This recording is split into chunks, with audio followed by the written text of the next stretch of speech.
முதலில் பார்க்கக்கூடிய ராசி மேஷம். மேஷ ராசிக்காரர்களுக்கு கண்டிப்பாக வயிறு சம்பந்தப்பட்ட விஷயத்தில் அதீத கவனமாக இருப்பது தான் முக்கியம். பிள்ளைகள் விஷயத்தில் மட்டும் பூத கண்ணாடி ஆராய்ச்சி கூடாது. தெய்வ வழிபாடில் ஏற்றங்கள் அனுகூலங்கள் காணப்பட்டாலும் நவகிரகத்தில் இருக்கக்கூடிய ராகுவை கும்பிடக்கூடிய மேஷ ராசிக்காரர்களுக்கு அதிர்ஷ்டலட்சுமி அதிகரிக்கும்.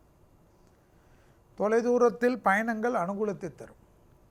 அது உள்ளூராகட்டும் வெளியூராகட்டும் கடல் கடந்தாகட்டும் ஆச்சரியமான முன்னேற்றம் தரும். மன நிம்மதியாக அமைப்பை நோக்கி செல்லும். எப்பயுமே ஒரு பதட்டத்தில் இருந்த மேஷ ராசிக்காரர்களுக்கு அந்த பதட்டம் தீரும். பிள்ளைகள் விஷயத்தில் மட்டும் பூத கண்ணாடி ஆராய்ச்சி கூடவே கூடாது 31ஆம் தேதி வரைக்கும். துணை அல்லது துணைவியாரோட மனத்தாங்கள் நீங்கும். அவர்களுக்கு எடுத்ததை செய்ய முடியும்.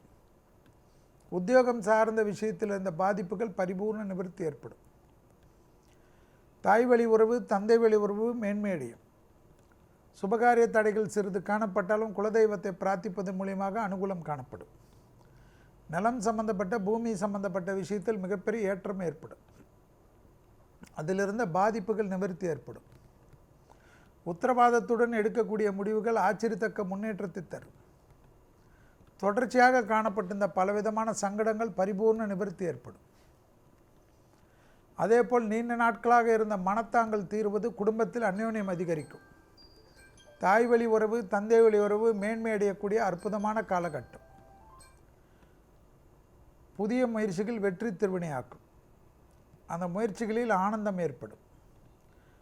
பெற்றவர்கள் பிள்ளைகள் மற்றவர்கள் விஷயத்திற்கு நீங்கள் மனசறிஞ்சு பொறுமையாக கடைபிடிப்பது நன்மை தரும்.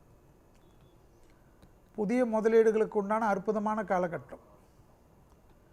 பணவரவு பிரச்சனை தீர தீர மனதில் தெம்பு ஏற்படும். நட்பு விஷயத்தில் இருந்த கோளாறுகளெல்லாம் நிவர்த்தி ஏற்படும்.